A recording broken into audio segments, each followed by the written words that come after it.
فرعون کی لاش 3000 سال تک کہاں غائب رہی؟ فرعون کی لاش کا کیسے پتہ چلا کہ یہ وہی فرعون ہے جس کا قرآن نے ذکر کیا ہے؟ فرعون کا شناختی کارڈ 3000 سال بعد کیوں بنایا گیا؟ فرانس میں فرعون کو شاہی پروٹوکول کیوں دیا گیا؟ فرعون کی لاش کا معائنہ کرنے والا ڈاکٹر کیوں مسلمان ہو گیا؟ یہ سب آج کی اس ویڈیو میں آپ کو تاریخ وائز تفصیل کے ساتھ بتایا جائے گا، اس لیے ویڈیو کو مکمل دیکھیں۔ دوستو، یہ واقعہ آج سے 3500 سال پہلے پیش آیا تھا۔ فرعون کے ڈوب مرنے کے بعد سمندر نے اس کی لاش کو اللہ کے حکم سے باہر پھینک دیا، جبکہ باقی لشکر کا کوئی نام و نشان ہی نہ مل سکا۔ مصریوں میں سے کسی شخص نے فرعون کی لاش پہچان کر اہل دربار کو بتایا۔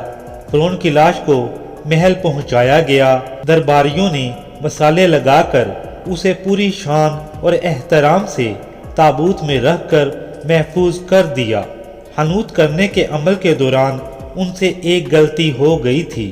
فرعون کیونکہ سمندر میں ڈوب کے مرا تھا اور مرنے کے بعد کچھ عرصہ تک پانی میں رہنے کی وجہ سے اس کے جسم پر سمندری نمکیات کی ایک تہ جم گئی تھی۔ مصریوں نے اس کی لاش پر نمکیات کی وہ تہ اسی طرح رہنے دی اور اسی طرح حنوط کر دیا۔ وقت گزرتا رہا، زمین و آسمان نے بہت سے انقلاب دیکھے جن کی گرد کے نیچے سب کچھ چھپ گیا، حتیٰ کہ فرعونوں کی حنوط شدہ لاشیں بھی زمین کے تہوں میں چھپ گئی۔ ان کے نام صرف کتابوں، ان کی تعمیرات اور لوگوں کی کہانیوں میں رہ گئے۔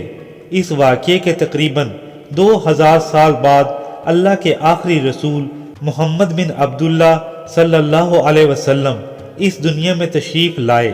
ان پر نازل ہونے والی آخری کتاب میں فرعونوں کے قصے بڑی تفصیل کے ساتھ بیان کیے گئے، اور اسی سلسلے میں فرعونوں کے جسم کو محفوظ کرنے کے بارے آیات بھی نازل ہوئیں، جس کی سچائی پر سب اہل ایمان کا پختہ یقین تو تھا، لیکن وہ سمجھنے سے قاصر تھے کہ اس خدائی کا دعویٰ کرنے والے کی لاش کہاں محفوظ کی گئی ہے اور کیسے اسے عبرت کا نشان بنایا جائے گا۔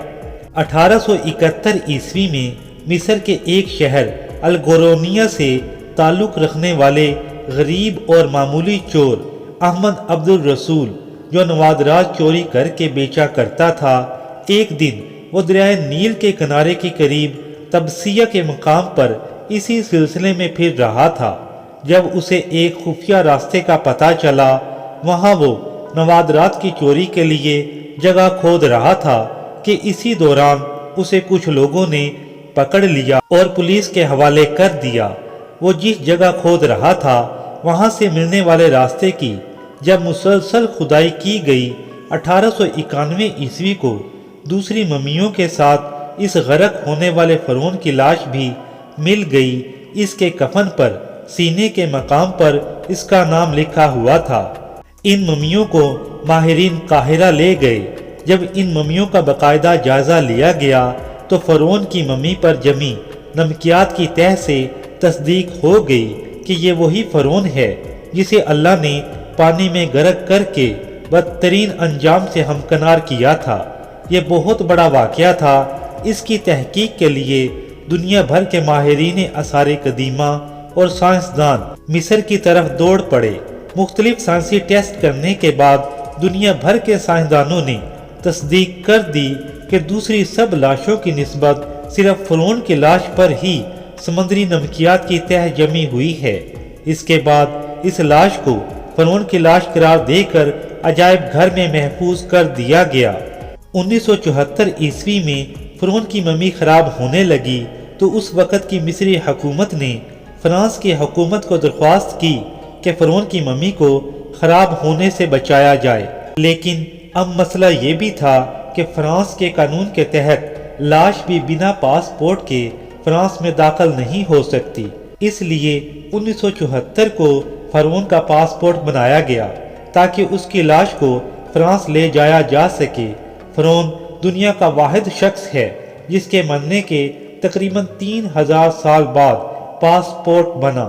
جب فرعون کی لاش کو فرانس پہنچایا گیا تو ایئرپورٹ پر اس دور کے فرانسیسی صدر بذات خود حکومت کے تمام وزراء اور اعلیٰ عہدیداروں اور فوج کے افسران کے ساتھ استقبال کے لیے موجود تھے۔ فرعون کی لاش کا استقبال کسی عظیم زندہ بادشاہ کی طرح کیا گیا، حتیٰ کہ فوجی دستوں نے سلامی تک دی۔ اس کے بعد فرعون کی لاش کو ماہر ڈاکٹروں کے حوالے کیا گیا۔ ڈاکٹروں کی اس ٹیم کے سربراہ ڈاکٹر مورس بوقائے تھے، جنہوں نے مائکروسکوپک ٹیسٹوں کے ذریعے فرعون کی ممی کے تمام اعضاء کا نہایت باریک بینی سے جائزہ لیا تو معلوم ہوا کہ اس لاش میں سمندری نمکیات کے ذرات ابھی تک موجود ہیں اور موت کی وجہ بھی پانی میں ڈوبنا تھا۔ ایک بادشاہ کی موت پانی میں ڈوبنے سے ہو، یہ ڈاکٹر مورس کے لیے حیرت کی بات تھی۔ اس نے اس ممی کے بارے مزید جاننے کی کوشش کی تو اسے معلوم ہوا کہ اس بادشاہ کی موت کے حالات مسلمانوں کے نبی حضرت محمد صلی اللہ علیہ وسلم پر اترنے والی کتاب قرآن مجید میں تفصیل کے ساتھ موجود ہیں۔ اسے علم تھا کہ جہاں سے یہ لاش ملی تھی وہ ایک اسلامی ملک ہے، چنانچہ تجسس کے ہاتھوں مجبور ہو کر وہ مصر پہنچا۔ وہ ایک سائنسدان تھا، اس نے اس سلسلے میں مصر کے ایک سائنسدان سے بات کی۔ اس مسلمان سائنسدان نے قرآن کھول کر سورہ یونس کی آیات 90 تا 92 کا ترجمہ اسے لفظ بہ لفظ سنایا۔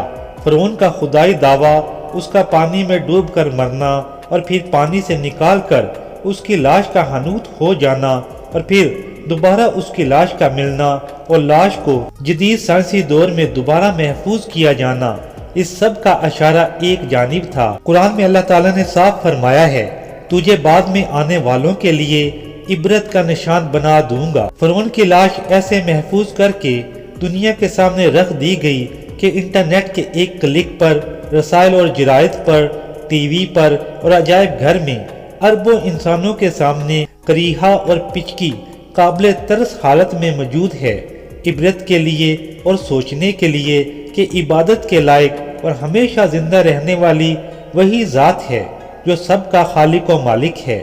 ڈاکٹر مورس نے آیات کا ترجمہ سنا تو اسی وقت پکار اٹھا، قرآن سچا ہے، کلمہ پڑھا اور مسلمان ہو گیا۔